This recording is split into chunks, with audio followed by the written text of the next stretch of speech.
Investment in securities are subject to market risk. Please carry out your due diligence and read all the related documents carefully before investing. Channel को subscribe करना ना भूलें और हमारे ताज़ा video सबसे पहले देखने के लिए बेल आइकन को दबाएं।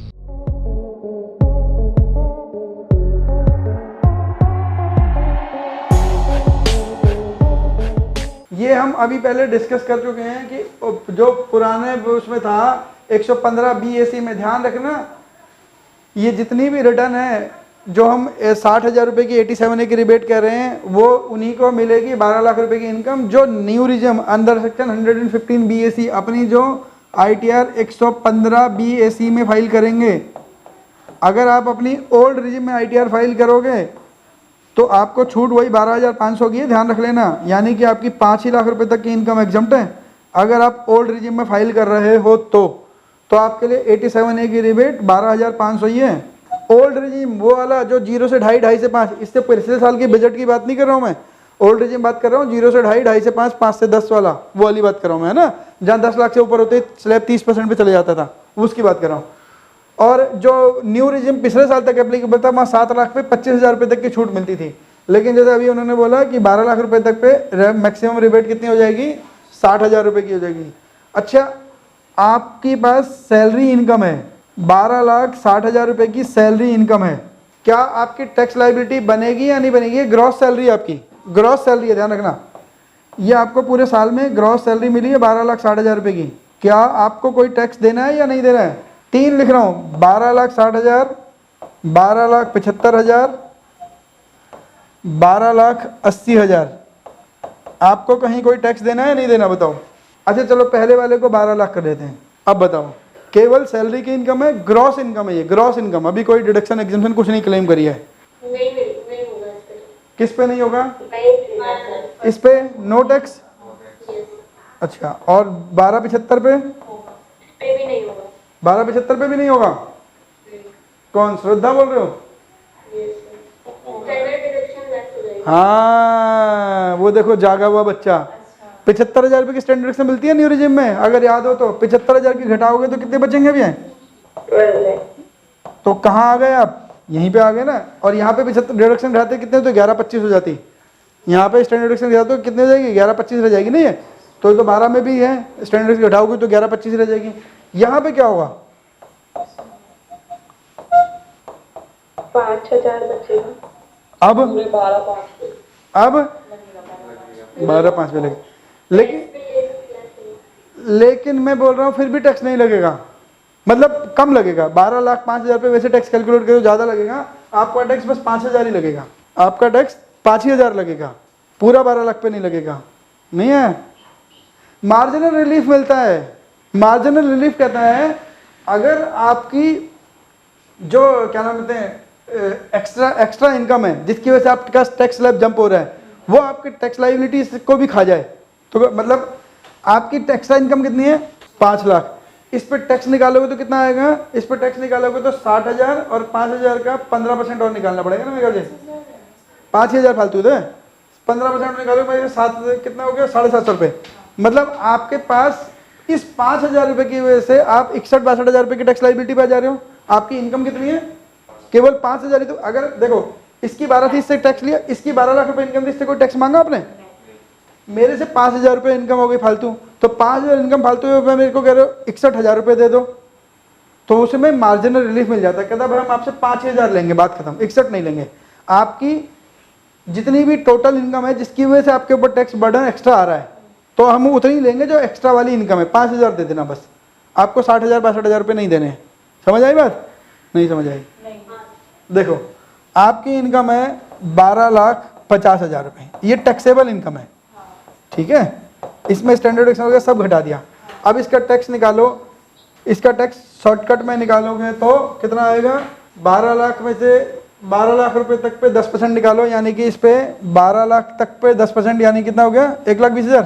1,20,000 जो 50,000 रुपये पे बचे, 50,000 रुपये पे टैक्स लगेगा 15% के हिसाब से, है ना। 50,000 पे 15% टैक्स लगेगा 7,500 रुपये, 15×5 75 कितना हो गया? 1,07,500। 1,27,500 नहीं, कुछ गलत हुआ है क्या? 12 लाख तक 10%, ठीक है, 1,20,000, हाँ ठीक है, 1,27,000। अब आपकी एक्स्ट्रा इनकम कितनी है, टैक्स कितना लगना है, 1,27,500। बात समझ आ रही है? आपका टैक्स कितना बना, 1,27,500। क्यों बन गया? क्योंकि आपने 50,000 रुपये फालतू कमा लिए। तो आप क्या बोलोगे, भाई मेरे को कमाई नहीं चाहिए, तुम कमाई ले जाओ, यही तो होगा। अगर मैं 50,000 रुपये फालतू कमाने की वजह से 1,27,000 रुपये का टैक्स दे रहा हूँ, तो मैं बोलूँगा 50,000 ही ले जाओ ना मेरा। ये तो तुम अन्याय कर रहे हो। एक आदमी ने 12 लाख कमाए, उसको बोला हम तेरे से 1 रुपये भी टैक्स नहीं ले रहे। मैंने 50,000 फालतू कमा लिया, मेरे से टैक्स ले जा रहे हो, मेरी ऊपर की इनकम भी खा जा रहे हो, और बची हुई इनकम जो जिस पे किसी दूसरे आदमी टैक्स ले रहे हो वो भी खा जा रहे हो, दोनों चीज खा जा रहे हो ना। तो वो गवर्नमेंट ने मार्जिनल रिलीफ लगाया हुआ है, तो आप मार्जिनल रिलीफ का बेनिफिट लेके खाली टैक्स लायबिलिटी कितनी है कि आपकी 50,000, जो इनकम एक्स्ट्रा है आपकी। बात समझ आ गई? अब 15 लाख रुपए की इनकम पे टैक्स निकालना, 14 लाख रुपए की इनकम पे, 14 लाख की इनकम में क्या आएगा, पहले 12 लाख पे टैक्स आएगा 1,20,000, है ना, 1,20,000 आया, बचे हुए 2 लाख, बचे हुए 2 लाख पे 15% निकालोगे तो 30,000। कितना टैक्स आया, 1.5 लाख रुपए का। आपकी इस वाले आदमी से इनकम कितनी फालतू है जिससे हम कोई टैक्स नहीं ले रहे थे, 12 लाख है ना जिससे कोई टैक्स नहीं देते। 12 लाख वाले से टैक्स इनकम कितनी फालतू है, 2 लाख, टैक्स कितना हुआ, 1.5 लाख। तो आपको 1.5 लाख टैक्स देना पड़ेगा, इस पर मार्जिनल रिलीफ नहीं मिलेगा क्योंकि आपकी इनकम ज़्यादा है। बात समझ आ गई? अगर आपकी इनकम से आपका टैक्स लायबिलिटी फालतू हो जाए तो वो ऊपर वाली इनकम खा जाते हैं, उतने ही टैक्स मांगते हैं आपसे जितनी इनकम फालतू है। यहाँ पे 50 ही फालतू कमाए थे ना आपने, तो आपको 1,27,000 का टैक्स देना, 85,000 का टैक्स देना है, तो ये मार्जिनल रिलीफ होता है। तो मार्जिनल रिलीफ तो यहाँ पे भी एप्लीकेबल है, उसमें कोई दिक्कत नहीं है। अच्छा, एक 194I में एक अमेंडमेंट आया है, आपको ये पता सुना है ना 194I में, 194I किस चीज़ का सेक्शन था, 194I सेक्शन तो TDS का है ना, 194 के सेक्शन ही TDS के हैं, तो सेक्शन तो TDS का है। 194 TDS ऑन रेंट, लिमिट कितनी थी, 190, 2,40,000, 2,40,000, 194I की लिमिट थी 2,40,000। अगर इसके रिगार्डिंग कोई अमेंडमेंट सुना आपने अभी कहीं यूट्यूब वगैरह कुछ में देख रहे हो, कहीं पे रील वगैरह किसी में, फाइनेंस है, टीडीएस रेट चेंज हुआ है, नहीं रेट तो सेम है, वही है 10 ही है, लिमिट चेंज करी है। फाइनेंस मिनिस्टर ने बजट में लोकसभा में बोला कि मैं 194I की लिमिट हम 50,000 से 2,40,000 बढ़ा के 6 लाख कर रहे हैं, कि 6 लाख रुपए तक के TDS पे, रेंट पे कोई TDS नहीं काटना।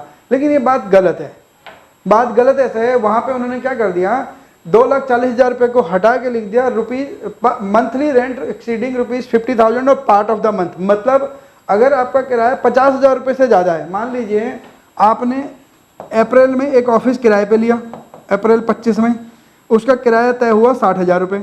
अगर पुराने 194 आप, और ये मैं केवल 3 महीने के लिए आपने किराए पे लिया, आपका काम 3 ही महीने है, 3 महीने के बाद इसे खाली कर दोगे, एग्रीमेंट में लिखा 3 महीने के बाद खाली कर दोगे। तो अगर आप पुराने 194I को मानो तो क्या इस पे TDS कटेगा, कितना रेंट होगा ये 3 महीने में, हेलो, 1,80,000, 1,80,000, तो क्या इस पे TDS कटना था, नहीं कटना था। तो FM ने बोला कि 6 लाख, मैंने लिमिट बढ़ा के 6 लाख कर दी, लेकिन ये बात आधी सच है आधी गलत है। मतलब अब वहां पे क्या लिख दिया, उन्होंने लिख दिया rent of 50,000 rupees per month और पार्ट देयर ऑफ, ऐसे कर दिया 50,000 रुपीज पर मंथ। अब ये पर मंथ कितना है, तो TDS काटना पड़ेगा। क्या 6 लाख हो रहे हैं, TDS कटेगा। बात समझ आ गई, TDS कटेगा। आपने एक, मान लीजिए आपने जनवरी में एक ऑफिस किराए पे लिया, जनवरी 26 में, जिसका किराया था 45,000 रुपये, ठीक है। आपने जनवरी 26 में किराया ली, किराए पे एक ऑफिस प्रॉपर्टी ली या कोई भी बिल्डिंग ली, 25, जिसका किराया है 45,000 रुपये, क्या TDS कटेगा, आंसर इज नो। क्लियर है, यहाँ पे नहीं कटेगा, यहाँ पे नहीं कटेगा। एक प्रॉपर्टी किराए पे ली जिसका किराया था 50,000 रुपये, जनवरी में TDS कटेगा, नहीं कटेगा। ₹50,000 exceeding ₹50,000 part thereof month है ना। लेकिन जैसे ही आपने दूसरी प्रॉपर्टी ले ली 55,000 रुपये की, ये 55,000 रुपये की किराए पे ली और आपने 1 फरवरी को छोड़ दी, नहीं समझ आई आपको, ये प्रॉपर्टी आपने वैकेट कर दी, किराया कितना दिया आपने, 1 महीने का किराया कितना है 55,000, TDS कटेगा 194I में, 194I में TDS कटेगा। लेकिन आप अगर बहुत सारे यूट्यूब वगैरह कहीं पर हल्ला मचा रहा है कि 6 लाख रुपए तक के रेंट पे TDS नहीं कटेगा, लेकिन वो बात आधी सच है। आधी सच कैसे है, मान लीजिए आपका किराया 40,000 रुपये, पूरे साल में कितना दोगे आप, 480, TDS कटेगा, नहीं कटेगा, आधी सच इसलिए है। अब ये 6 लाख रुपए तक के किराए पे TDS नहीं है, लेकिन अगर पर मंथ किराया 50,000 से ज़्यादा हुआ तो टीडीएस कट जाएगा 194i में, चाहे आपने एक ही महीने प्रॉपर्टी रखी। जबकि पहले ये फायदा था कि जब तक 240 पार नहीं करे तो टीडीएस नहीं कटता था, है ना, चाहे किराया कितना भी हो। अब पहले वाले, अगर मैं पुराने वाले प्रोविजन की बात मानूं और ये मेरा किराया 80,000 रुपये पर मंथ है और मैंने जनवरी में प्रॉपर्टी ली है किराए पे, जनवरी फरवरी मार्च 3 महीने का किराया दूंगा, कितना हो जाएगा 240। क्या टीडीएस कटेगा? नहीं कटेगा। 194i में टीडीएस नहीं कटेगा क्योंकि एक्सीडिंग 240 होना था ना। लेकिन अब क्या होगा, अगर जनवरी में लेके जनवरी में खाली कर दिया तो टीडीएस कटेगा? कटेगा। तो 6 लाख वाली बात पूरी सच नहीं है, जरा ध्यान से देखना पड़ेगा ना, कहाँ पे गड़बड़ है, उसमें कुछ लोचा है। तो ये हम कर चुके हैं 206061H, वो हम कर चुके हैं। बाकी जो टीडीएस के और सेक्शन है वो नेक्स्ट क्लास में करेंगे, उसमें केवल टीडीएस ही करेंगे। ये पीपीटी मैं आपको भेज रहा हूँ, है ना, एक बार इसे आराम से पढ़ लेना और फिर अगले क्लास में भी बजट ही होगा और टीडीएस के जो नए प्रोविजन आए हैं वो एक बार रिवाइज कर लेंगे क्योंकि टीडीएस इंपॉर्टेंट है। हाँ जी सर। नमस्कार दोस्तों, मैं अरविंद शर्मा आप सभी का स्वागत करता हूं हमारे स्पेशल कोर्स में जिसका नाम है पावर ऑफ नंबर्स। आपने गेम थ्योरी के बारे में तो सुना ही होगा, आपने सुना होगा एलियट वेव थ्योरी के बारे में। यह दुनिया की सबसे तीसरी ऐसी बड़ी थ्योरी है जिसे हमारी टीम ने 10 सालों की कड़ी मेहनत के साथ डिकोड कर लिया है। यानी कि यह नंबर थ्योरी इतनी पावरफुल है कि इसे करने के बाद चाहे आप इन्वेस्टिंग करते हैं या आप करते हैं ट्रेडिंग, आपका जो अनुभव होने वाला है ट्रेडिंग और इन्वेस्टिंग के दौरान वो इतना बेहतरीन होने वाला है कि आप देखेंगे कि आप मार्केट से हर रोज पैसा कमाएंगे, हर दिन पैसा कमाएंगे। अब ये कॉन्फिडेंस आपको दे सकती है हमारी नंबर थ्योरी, क्योंकि ये नंबर थ्योरी को बनाते हुए हमने ध्यान में रखा है कि इसे हर कोई, चाहे वो कम पढ़ा लिखा है या बहुत ज्यादा पढ़ा लिखा है, सभी लोग कर सकते हैं। जैसा कि हम जानते हैं WD गैन थ्योरी और एलियट वेव थ्योरी की कुछ लिमिटेशंस हैं। इसमें इतनी सारी कैलकुलेशंस हैं कि जो लोग मैथमेटिक्स में थोड़े कमजोर हैं उनके लिए इस थ्योरी को समझना थोड़ा सा डिफिकल्ट हो जाता है। तो आप देखेंगे कि ये थ्योरी इतनी आसानी से डिलीवर की है कि कोई भी छोटा बच्चा इसे सीख सकता है। और सबसे बड़ी बात ये हमने इस बात को ध्यान में रखते हुए बनाई है कि मार्केट में वो लोग जिनकी मैथ्स बहुत कमजोर है उनको भी ये थ्योरी उतनी ही अच्छे से समझ में आए जितनी कि उनको जिनकी मैथमेटिक्स बहुत स्ट्रांग है। इस थ्योरी में वैसे तो मैथमेटिक्स का बहुत ज्यादा यूज नहीं है, सिर्फ उतना ही यूज है जितना कि हम नंबरों को पढ़ने के लिए करते हैं। तो हम आपको बता देते हैं ये इतनी स्पेशल थ्योरी है कि ये दुनिया की सबसे बड़ी तीसरी थ्योरी बन चुकी है। तो आप देखेंगे इस थ्योरी को करने के बाद आपकी लाइफ बहुत चेंज हो जाएगी और आप देखेंगे कि जो आप सपने देखा करते थे इस मार्केट में ट्रेडिंग से पैसा बनाने के, वो इस थ्योरी के बाद आपको सफल होते हुए नजर आएंगे। ये दावा है हमारा। तो हमारी ये थ्योरी ठीक उसी तरह से काम करती है जिस तरह से अलादीन का चिराग काम करता है। तो आप जानते हैं कि अलादीन क्या काम करता था, वो चिराग को घिसता था, उसमें से एक जिन प्रकट होता था और अलादीन उसको अपनी डिमांड बताता था और वो जो जिन है वो अलादीन की सारी जो डिमांड है उसको पूरी कर देता था। ठीक उसी तरह से आपको हमारी थ्योरी इस तरह का कॉन्फिडेंस देने वाली है कि अगर आप मार्केट में पैसा कमाना चाहते हैं तो आप इस थ्योरी का यूज करके हर बार पैसा कमा सकते हैं। ध्यान रखिए कि यह थ्योरी इतनी ज्यादा एक्यूरेट है कि आपको खुद पर विश्वास ही नहीं होगा। अगर यह थ्योरी आप सीखते हैं तो इसे सीखने के बाद आप अनुभव करेंगे कि जो आपकी एक्यूरेसी है ट्रेडिंग के दौरान या इन्वेस्टिंग के दौरान वो इतनी ज्यादा बढ़ गई है कि आपको यह यकीन करना मुश्किल हो जाएगा कि काम करना मार्केट में, मार्केट से पैसा कमाना क्या उतना आसान है जितना कि हमारी थ्योरी बताती है। आज हम देखते हैं कि हर एक इंसान टेक्निकल सीखता है, हर एक इंसान फंडामेंटल सीखता है। बहुत सारे लोग हैं जो मार्केट में एलियट वेव थ्योरी सीख चुके हैं, बहुत सारे लोग हैं जो गैन थ्योरी सीख चुके हैं। इन सब के बावजूद ये सभी चीजें मार्केट में काम करती हैं, बट उसके बावजूद भी लोग पूरे कॉन्फिडेंस के साथ ये नहीं बोल पाते हैं कि मार्केट कहां पर अपना टॉप बनाएगी, कहां पर अपना बॉटम बनाएगी, क्योंकि हर चीज की जो लिमिटेशंस हैं वो इन थ्योरीज के साथ हमें मिलती हैं। और हम ये जानते हैं कि मार्केट में अगर हमें पैसा कमाना है तो आज के समय में हमें कुछ ऐसा स्पेशल सीखने की जरूरत है जिसे सीखने के बाद हमारा जो कॉन्फिडेंस है वो इतना बढ़ जाए कि हम मार्केट से पैसा कमा पाए। और यही कॉन्फिडेंस देती है हमारी ये पावर ऑफ नंबर थ्योरी। जो कि इंश्योर करती है कि मार्केट से आप इसे सीखने के बाद हर बार पैसा बनाएं। क्योंकि हमारी ये थ्योरी इतनी स्पेशल है कि इसमें जो फेलियर्स हैं वो बहुत ही लिमिटेड या मैं बोलूं नाम मात्र के लिए हैं। क्योंकि हमारी थ्योरी हमेशा हर कंडीशन में काम करती है, बट ये सामने वाले के ऊपर निर्भर करता है कि ये जो एप्लीकेशन की जा रही है वो कितनी सही की जा रही है या कितनी गलत की जा रही है।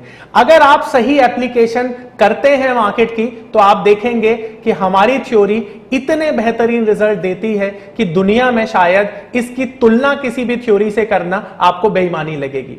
आपको लगेगा कि दुनिया में ये वो चीज है जो स्टॉक मार्केट की सबसे बड़ी जरूरत है, और आप देखेंगे कि आज के समय में जो ट्रेडर हमेशा ढूंढता है मार्केट में कुछ ऐसी चीजें जो मार्केट में उसे बहुत बड़ा पैसा कमा के दें, तो शायद अब उन लोगों का जो इंतजार है वो खत्म हो चुका है, क्योंकि हमने एक ऐसी चीज को डिकोड किया है जिससे कि आप मार्केट में हर रोज पैसा कमा सकते हैं, हर दिन पैसा कमा सकते हैं और जितना चाहें उतना पैसा कमा सकते हैं। ये पावर ऑफ नंबर थ्योरी इतनी बेहतरीन थ्योरी है कि इसे करने के बाद आप एक अलग अनुभव करेंगे और आपको लगेगा कि शायद इसी चीज की आपको तलाश थी। बहुत सालों की ट्रेडिंग के बाद, इन्वेस्टिंग के बाद आपको शायद ऐसे प्रोडक्ट की जरूरत थी जो मार्केट में आपको वो कॉन्फिडेंस दे पाए, जिस कॉन्फिडेंस के साथ आप रोज पैसा कमा पाए और जितना आप चाहें उतना पैसा कमा पाए।